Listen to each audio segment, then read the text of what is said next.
Don't forget to like the video, share your thoughts in the comments, and subscribe to stay updated with our latest stories.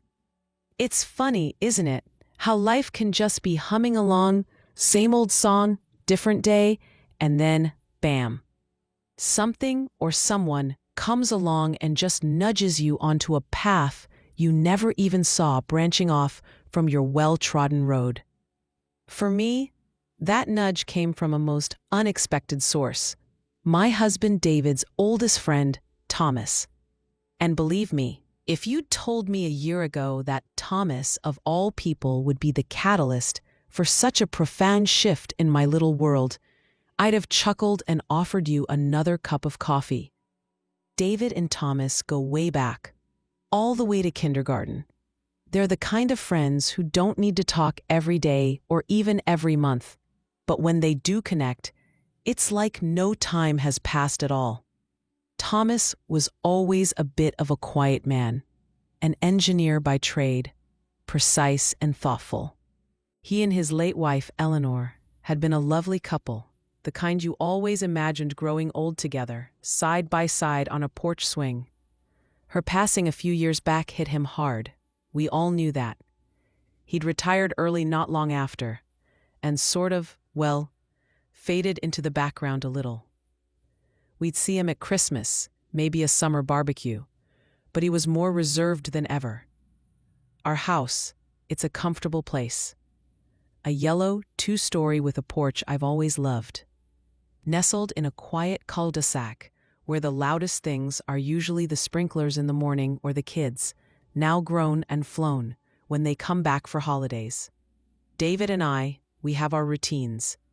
He has his golf on Saturdays, I have my book club on Tuesdays, and we meet in the middle for comfortable silences and shared dinners. It's a good life, a settled life. Maybe, if I'm being honest, a little too settled sometimes. You know that feeling? Like you're wearing a perfectly comfortable sweater, but you've been wearing it for so long you've forgotten you even have other clothes in the closet. The day it all started was a typical Tuesday in late May. The hydrangeas were just starting to think about blooming, those big, mop-headed beauties, and the air still had that fresh, not-yet summer sticky feel to it. I was in the kitchen, trying to get inspired by a chicken breast for dinner. The eternal struggle, right? David was in his den, probably wrestling with the crossword puzzle. The phone rang, and it was Thomas. That in itself wasn't earth-shattering, but his tone was. Usually, Thomas is all measured sentences and calm deliberation. This time, there was a tremor in his voice, something hesitant. He asked for David, and they chatted for a bit. The usual pleasantries, a bit of sports talk. Then, David called out, "Susan, honey, Thomas wants a word with you." I remember wiping my hands on my apron, a little puzzled. Thomas and I were always friendly, of course. But our conversations were usually mediated by David, part of a larger group dynamic. A direct call, a direct request to speak to me specifically, that was new. "Susan?" His voice came through the receiver, a little reedy. "Sorry to bother you." "Not at all, Thomas. What's on your mind?" I leaned against the counter, looking out at the bird feeder, where a cheeky blue jay was staging a raid. He cleared his throat. "Well, it's a bit of an unusual request. I need a favor." And David thought, well, he mentioned you might be the person to ask. My curiosity piqued. David had a habit of volunteering my skills, usually for things like baking for a bake sale or helping someone pick out paint colors. "Oh, what kind of favor is it, Thomas?" There was a long pause. I could hear him take a breath. My heart softened immediately. Anything to do with Eleanor was still a tender spot for him, for all of us who knew her. "Of course, Thomas. Anything. She left something, unfinished, and I can't quite bring myself to deal with it alone. But I can't leave it be, either." He sounded genuinely distressed, lost. It's not a practical thing, not a bill to pay or anything like that. It's her memories, her stories, and she had a particular way she was putting them together. I waited, letting him find his words. The blue jay flew off, a peanut clutched victoriously in its beak. She was creating these little worlds, miniature scenes, each one telling a story from her life, our life together, her childhood. She had dozens of them planned, all sketched out in a notebook, and she'd only completed a few. They're in the attic, gathering dust. I found them the other day. I thought I was ready. But I opened one of the boxes, and it was like all the air got sucked out of the room. I could picture it. Thomas, a man of logic and order, faced with these tiny, intricate pieces of his wife's heart, her unfinished dreams. My own mother used to do doll houses, incredibly detailed ones. I'd sometimes sit with her, fascinated by the miniature furniture, the tiny books, the little lives she was creating. I hadn't thought about that in years. David mentioned you used to be quite artistic, that you had a good eye for detail, for delicate things. Thomas continued, his voice gaining a little more confidence. I know it's a lot to ask, Susan. It would mean going through her things, her notes. It's personal. But I thought, perhaps you could help me. Maybe just to look at them with me, to help me decide what to do. Or even, if it's not too much, help me see if any more of them could be completed. As a tribute to her, I don't know if I'm making any sense. He was making perfect sense. My mind was already picturing those boxes, the scent of old paper and glue, the whisper of forgotten stories. It wasn't just about sorting things. It was about touching a life, honoring a memory. And yes, a very, very long time ago, before marriage and kids and the comfortable routines, I had loved to create. I used to paint, to sculpt tiny figures, to lose myself in details. That part of me felt like a room in my house I hadn't entered for decades. Thomas, I said, and my voice was softer than I intended. I think I understand. It's not too much to ask at all. I'd be honored to help. There was a sigh on the other end of the line, a sound of such profound relief that it almost brought tears to my eyes. Oh, Susan, thank you.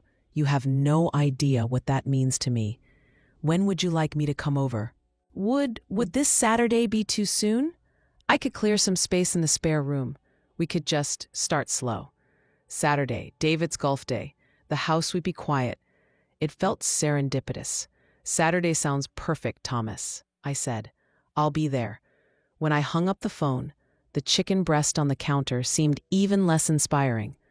My mind was already drifting, not to dinner, but to an attic filled with unfinished stories. And to a part of myself I thought had long since been packed away. David poked his head around the kitchen door. Everything all right, hun? What did old Tom want? I smiled, a genuine, slightly tremulous smile. He asked for a favor, something to do with Eleanor's old craft projects. He needs a hand sorting them out. David nodded, seemingly satisfied with that simple explanation. Ah, that's nice of you, Sue. You always were good at that sort of thing. He went back to his crossword, and the familiar rhythm of our evening resumed. But for me, something had shifted. A little door had creaked open. I felt a flicker of something I hadn't felt in years, a mixture of nervousness and a quiet, thrilling anticipation. I had no idea then, of course, just how much that simple yes to a grieving friend would ripple through my life. I just knew I was about to step into a room I hadn't visited in a very long time. That Saturday morning, I found myself standing on Thomas's doorstep, a plate of homemade cookies in my hand, my standard offering of comfort and goodwill. His house was much like ours, a well-kept suburban home, but since Eleanor's passing, it always felt like it was holding its breath. The curtains were always perfectly drawn, the lawn meticulously edged, but the vibrant flower beds Eleanor had so lovingly tended were a little less exuberant now, a little more subdued. Thomas opened the door, and he looked older than I remembered, frailer somehow. His smile was hesitant but welcoming. "Susan, you came. Thank you." His eyes, usually a clear, thoughtful gray, seemed clouded with a mixture of grief and hope. "Of course, Thomas, and these are for us," I said, handing him the cookies. A small peace offering, a bridge between my world and the one I was about to enter. He led me through the quiet house.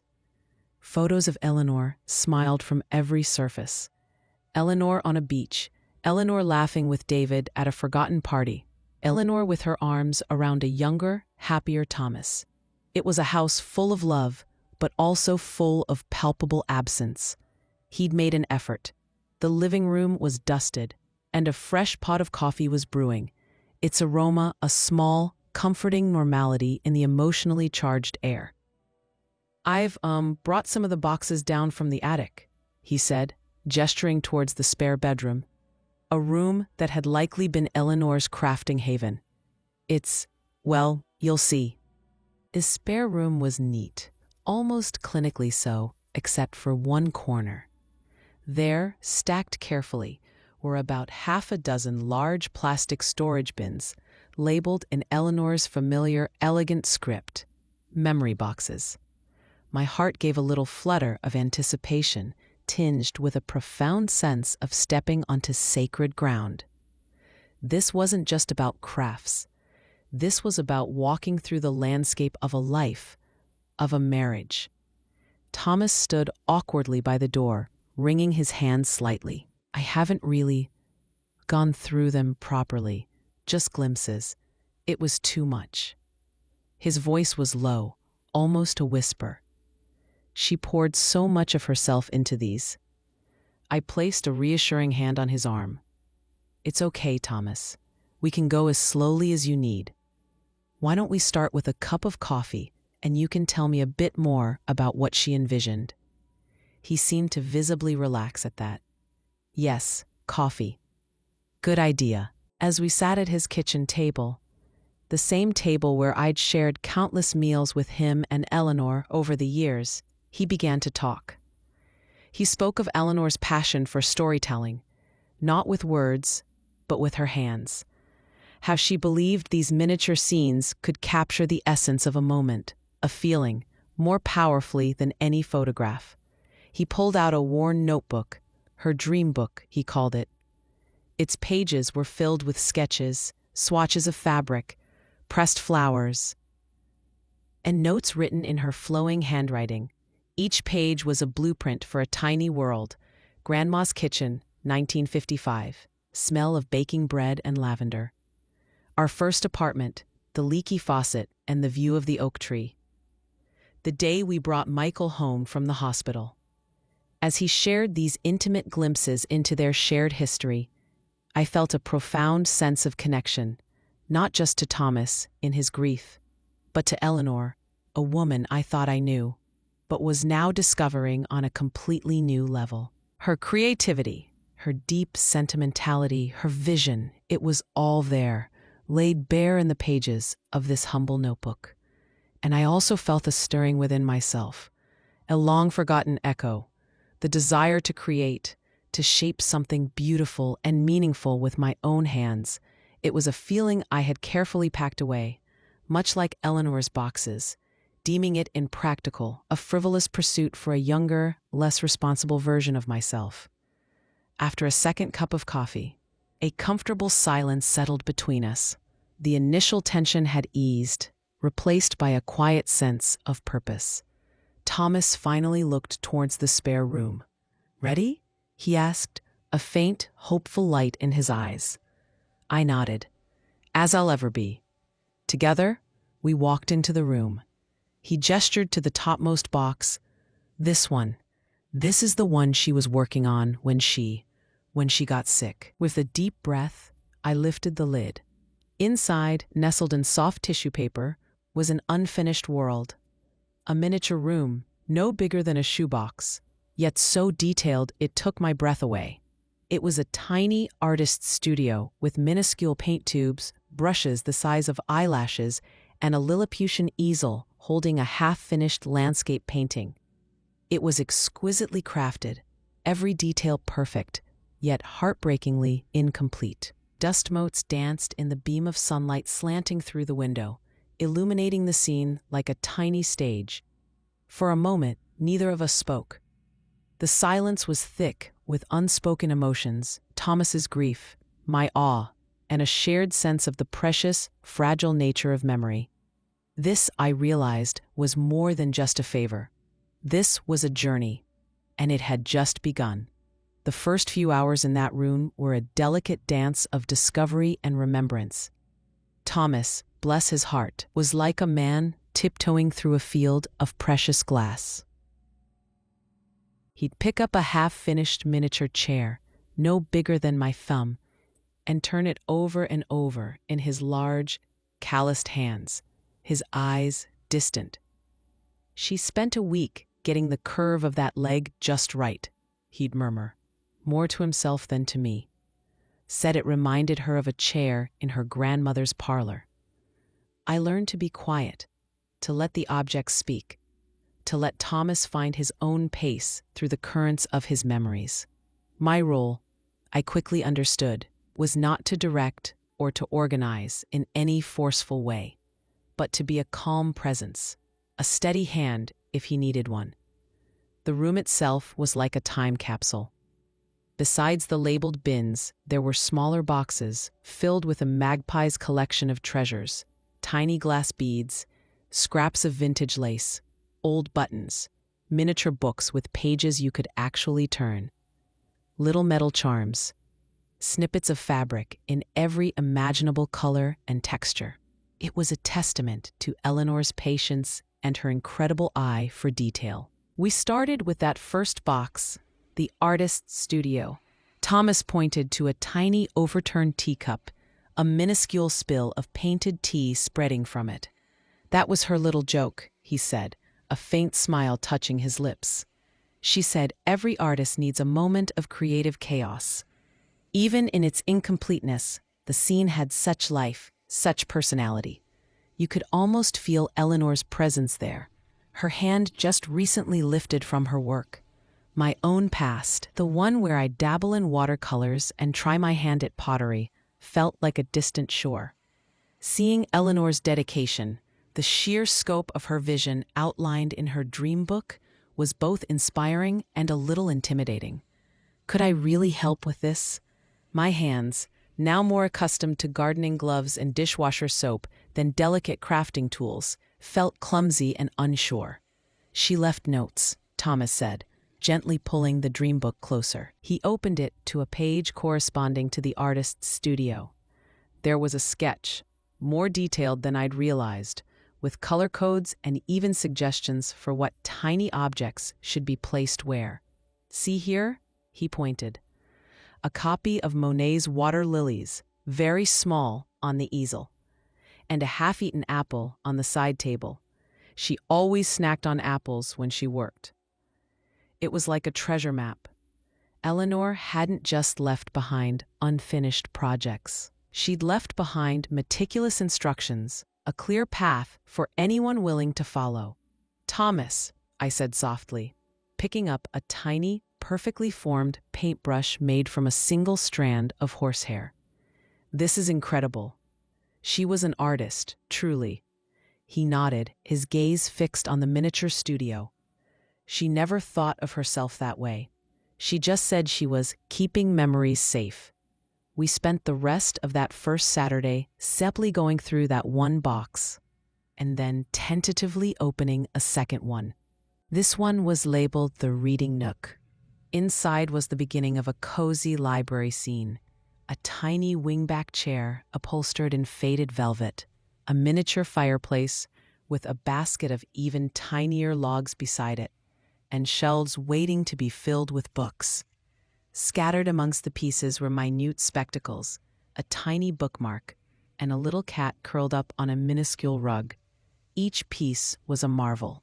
As the afternoon wore on, a quiet rhythm established itself between us. Thomas would unearth a piece, share a memory it evoked, and I would listen, occasionally asking a gentle question. The initial weight of sorrow in the room began to lift, ever so slightly, replaced by a sense of shared purpose. He wasn't alone with these memories anymore. And I was feeling a spark, a genuine, forgotten flicker of creative excitement. The details didn't overwhelm me. They drew me in. I found myself looking at a tiny, unpainted wooden bookshelf and thinking, that would look lovely in a dark mahogany stain, perhaps with a few gilded accents.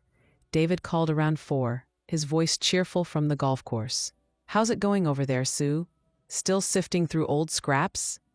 There was no malice in his tone, just his usual breezy assessment. "It's going well, David," I said, glancing at Thomas, who gave me a small, grateful smile. "It's quite remarkable, actually. Eleanor was very talented." "Yeah, she was a good egg," he replied. "Don't be too late, okay? I was thinking we could try that new Italian place for dinner." The mention of dinner, of my normal Saturday evening routine, felt jarring, like being woken from a dream. I had been so absorbed I'd completely lost track of time. "Okay, honey, I'll wrap up soon." When I hung up, Thomas looked a little apologetic. "I'm keeping you. I'm sorry." "Not at all, Thomas," I reassured him. "This has been surprisingly wonderful, but maybe this is a good place to stop for today. We've made a start." He nodded, looking around at the open boxes, the scattered pieces of Eleanor's world spread out on the spare table we'd cleared. "Yes, a start. It feels lighter, somehow." "Thank you, Susan. More than I can say." As I drove home, the setting sun casting long shadows across the familiar streets, my mind wasn't on Italian food or David's golf game. It was filled with miniature rooms and whispered stories. I felt a peculiar sense of peace, and something else too, a sense of anticipation for the next Saturday. That comfortable sweater of my life? It suddenly felt like I'd found a beautiful, forgotten scarf in one of its pockets. Something with texture and color I hadn't realized I was missing. The favor was already changing things, not just for Thomas, but for me too. And I had a feeling this was just the beginning. The following Saturday and the one after that fell into a similar pattern. I'd arrive around 10. Thomas would have coffee ready, and we'd retreat to Eleanor's room, as we'd started calling it. The initial deep sadness that had clung to Thomas like a shroud was slowly, almost imperceptibly, beginning to lift. He still spoke of Eleanor with a profound ache in his voice, but now there were more smiles mixed with the tears, more anecdotes shared with a chuckle rather than a sigh. He was, I realized, not just sorting through her belongings, but also through his grief, and having me there, a quiet companion in this process, seemed to make it less of a solitary burden. For my part, I was becoming completely captivated by the miniature worlds. Eleanor's dream book became our guide. We'd study her sketches, decipher her notes, and then, carefully, reverently, begin to assemble the scenes she had envisioned. My long dormant artistic inclinations began to stir, then to stretch, and finally to awaken with a surprising eagerness. I found I had a knack for the tiny, intricate work. My fingers, which I'd feared would be clumsy, seemed to remember old skills. I could spend an hour patiently gluing minuscule shingles onto a dollhouse roof, or painting delicate floral patterns on a thimble-sized vase. Thomas, initially hesitant to touch anything beyond simple sorting, started to get involved too. He had a steady hand from his engineering days, and he turned out to be surprisingly good at constructing the tiny furniture frames from Eleanor's diagrams. He'd frown in concentration, meticulously measuring a sliver of balsa wood, and then a slow smile would spread across his face when a piece fit perfectly. Eleanor would have liked that, he'd say, and there was a quiet pride in his voice. One Saturday, we were working on the grandma's kitchen scene. Eleanor's notes described it vividly: the checkered linoleum floor, the old-fashioned wood stove, the aroma of baking bread. She'd already crafted a tiny, perfect loaf of bread from clay and a miniature rolling pin. We were trying to recreate the pattern of the linoleum using tiny painted squares. It was painstaking work. "You know," Thomas said, carefully dabbing paint onto a square no bigger than his fingernail. Eleanor always said her happiest childhood memories were in her grandmother's kitchen. She said it always felt safe there and full of love. She wanted this one to be perfect. I looked at the half-finished scene, the tiny table waiting for its miniature chairs, the shelves ready for minuscule pots and pans. It will be, Thomas. We'll make it perfect for her. And in that moment, a comfortable silence enveloped us. The kind you only share with someone you understand on a deeper level. We weren't just hobbyists tinkering with dollhouses. We were curators of memory, architects of sentiment. There was a subtle tension, not of discord, but of shared focus, a quiet determination to honor Eleanor's legacy. The air in the room was thick with unspoken emotions, with the gentle ghosts of stories yearning to be told. David was, for the most part, cheerfully oblivious to the depth of what was happening. To him, I was just helping Tom out with some of Eleanor's old stuff. He'd ask if I had a nice time, and I'd say yes, and that would be the extent of it. In a way, I was grateful for his lack of probing. I wasn't sure I could articulate, even to myself, the quiet transformation that was taking place within me during those Saturday afternoons. It was too new, too delicate. It was like shielding a tiny flame from a gust of wind. One afternoon, Thomas unearthed a small, velvet-lined box. Inside, nestled on faded satin, were tiny, intricately carved wooden birds. Each one was no more than an inch long, yet perfect in every detail. A robin, a bluebird, a goldfinch. They were exquisite. I'd forgotten about these, Thomas whispered, his voice thick with emotion. He picked up the tiny robin, its painted breast a vibrant red. Eleanor's father carved these. He made one for her every year on her birthday, from the time she was 5 until he passed away. She treasured them. He looked at me, his eyes shining. She wanted to make a special scene for them, a conservatory with plants and a bird bath. It's in the dream book, but she never even started it. She said she was waiting until she felt she could do them justice. I looked at the tiny, perfect birds, then at the entry in the dream book. It was an ambitious design with intricate latticework and tiny hanging baskets. Thomas, I said, a sudden idea sparking. What if this is the one we make truly our own? Following her vision, of course, but as a collaboration. Your woodworking skills for the structure, and perhaps I could try the plants and details. A slow smile spread across Thomas's face. I think Eleanor would have loved that more than anything. And so, a new phase of our project began. We weren't just completing her unfinished work. We were embarking on something new, something that felt like a true partnership.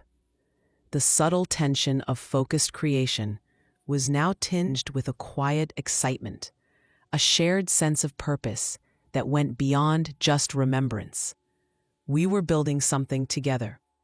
And as we worked, side by side, sharing stories, ideas, and quiet moments of understanding, I felt parts of myself coming alive that I hadn't even realized were dormant. The favor, so innocently asked, was indeed changing my life, one miniature bird, one tiny painted leaf at a time. The world outside that little room with its comfortable routines and predictable rhythms seemed to fade into the background during those precious Saturday hours.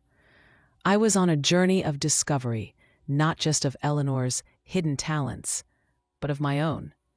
The conservatory project became our focal point, a beautiful, intricate challenge that absorbed us completely.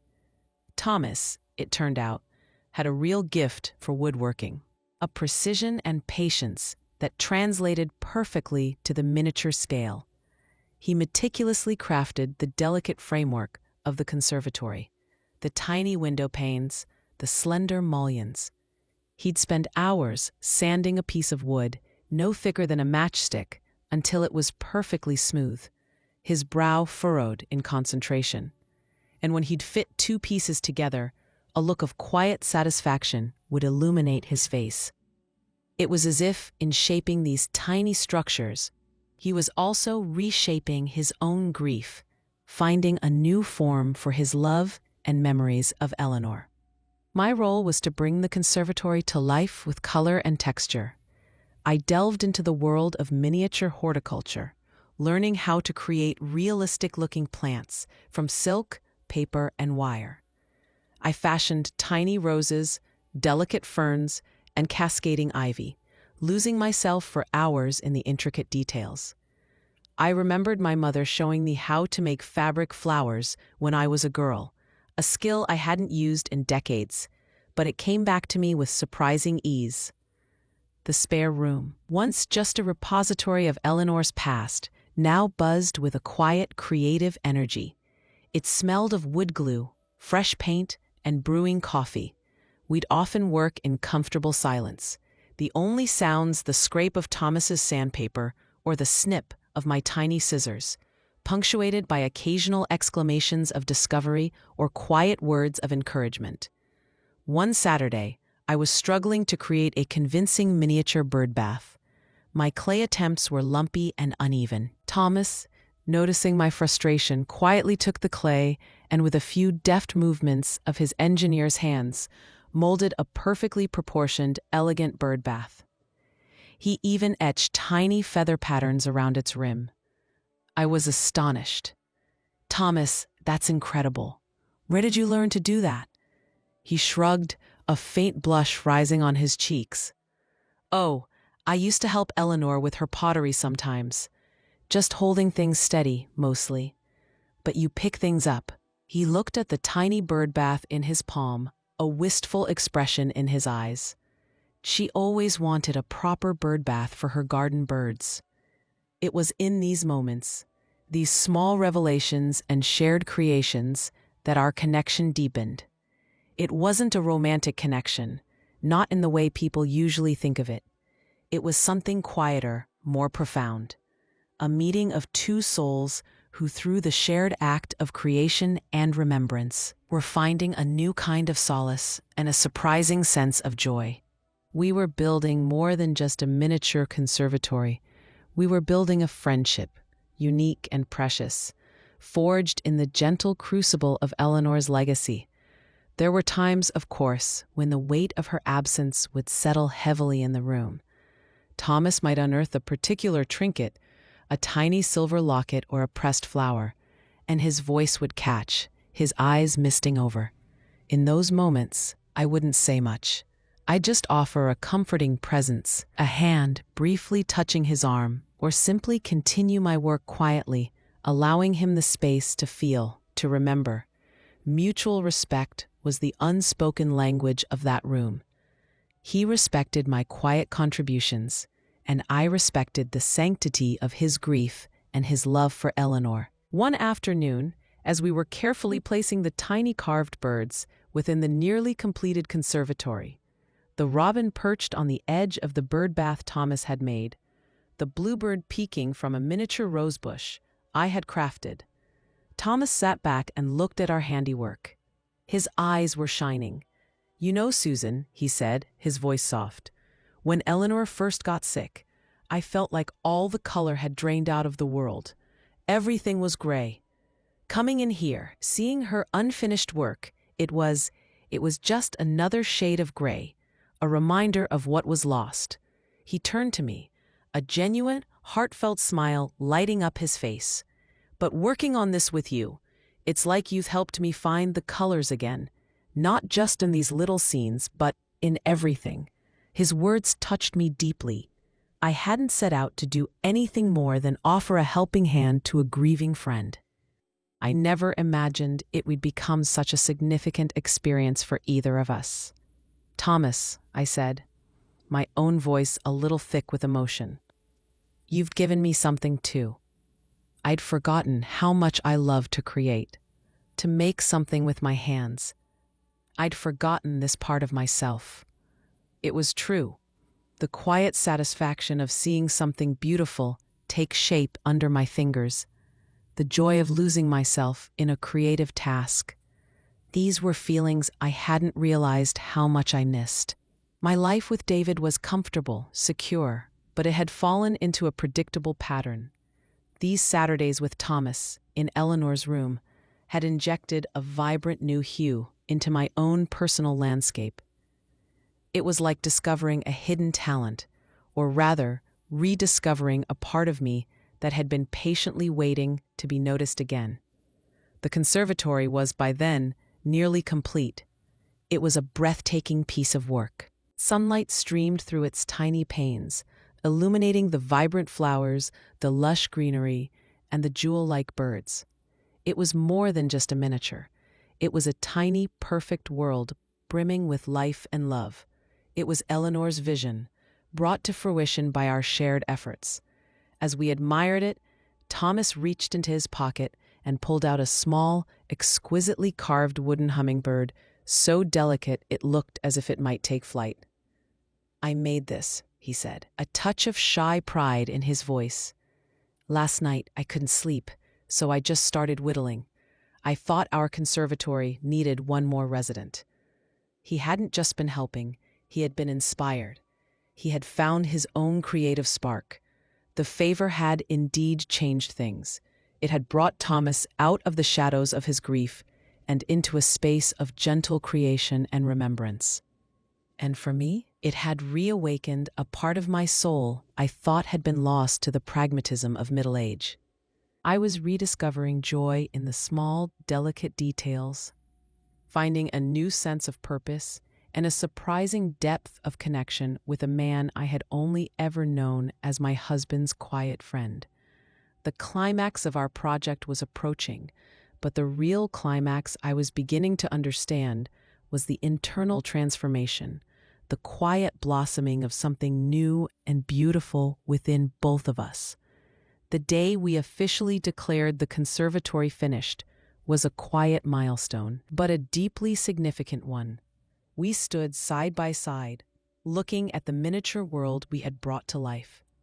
Every tiny detail, from the individually placed leaves on the ivy to the subtle shading on the robin's breast, felt like a testament not just to Eleanor's original vision, but to the journey Thomas and I had taken together. There was a sense of completion, of course, but also a touch of melancholy. Our Saturday ritual, this unique cocoon of creativity and shared remembrance, would inevitably change. Thomas cleared his throat. It's more beautiful than I ever imagined it could be, Susan. Eleanor would have been so moved. She would have loved what you've done, what we've done." His voice was filled with a quiet gratitude that needed no embellishment. "She left a wonderful blueprint, Thomas," I replied softly. "We just followed her map." "You did more than that," he insisted gently. "You breathed life back into it, and into me, in a way."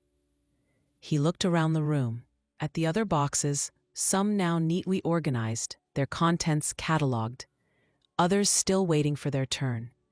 "There's still more, of course, but this one feels like the heart of it." We decided to create a special shelf in Thomas's living room, a place of honor for the conservatory and a few of Eleanor's other completed scenes. As we arranged them, it was like bringing her vibrant spirit back into the main part of the house.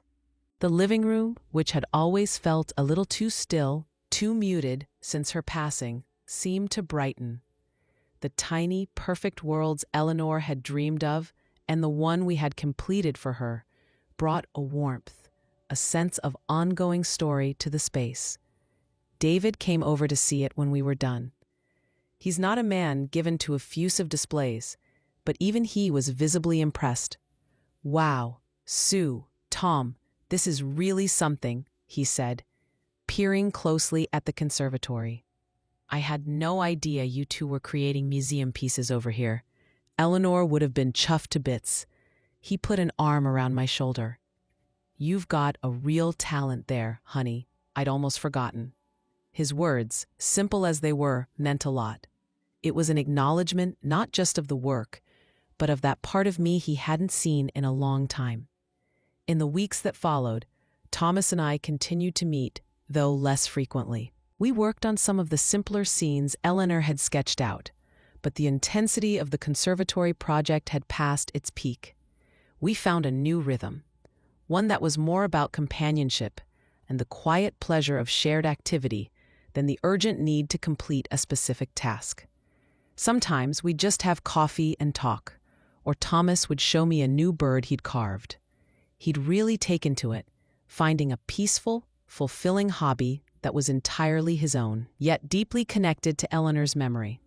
The favor, that simple request, had rippled through my life in ways I could never have anticipated. It wasn't just about rediscovering a lost hobby. It was about connection, a deeper connection to Thomas, a renewed appreciation for Eleanor's beautiful spirit, and most surprisingly, a reconnection with myself. I'd stepped out of my comfortable, predictable routine and found a richness, a layer of emotional depth I hadn't known was missing. I started bringing some of that creative energy back into my own home. I unearthed my old watercolor set, the paints dry and cracked, and bought myself new brushes. I began sketching in the garden, noticing the subtle shifts of light and color in a way I hadn't for years. David, to my surprise, was wonderfully supportive. He'd peek over my shoulder, offer an encouraging word, and seemed genuinely pleased to see this rekindled spark in me. Our comfortable silences started to be punctuated by conversations about my little projects, his golf game, Thomas's latest carving. It added a new, gentle layer to our own well-worn companionship. The biggest change, though, was internal. I felt more observant, more present in my own life. The world seemed a little brighter, more textured, much like the miniature scenes I'd helped bring to life. That feeling of being a little too settled, of wearing that same old comfortable sweater, it had eased. I realized that the sweater was still perfectly good, still a source of comfort and security, but now I knew there were other beautiful things in the wardrobe, other parts of myself to explore and express. And I knew that life, no matter your age or circumstances, could always hold surprises, always offer new paths if you were willing to take that first, unexpected step. Thomas and I are still good friends, of course. The bond we forged in Eleanor's room, amidst her memories and dreams, is a lasting one. We don't spend every Saturday together anymore, but we see each other regularly. He's more like the Thomas we used to know before grief cast its long shadow. Quieter than David, yes, but with a gentle humor and a thoughtful presence that I've come to value deeply. His house no longer feels like it's holding its breath. It feels like a home again, filled with love and with the beautiful, tiny legacies of the woman he adored. And me? Well, I learned that sometimes the most unexpected requests can lead to the most profound discoveries. I learned that mutual respect and shared purpose can build bridges across grief and loneliness. And I learned that it's never too late to rediscover a part of yourself you thought was long gone. My husband's friend asked for a favor, and yes, it truly did change my life. And what happened was something quiet, something gentle, something that unfolded one tiny, handcrafted piece at a time, revealing not a shocking secret, but the quiet, enduring beauty of human connection, creativity, and the surprising, wonderful resilience of the heart. You just never know where a simple yes might lead you.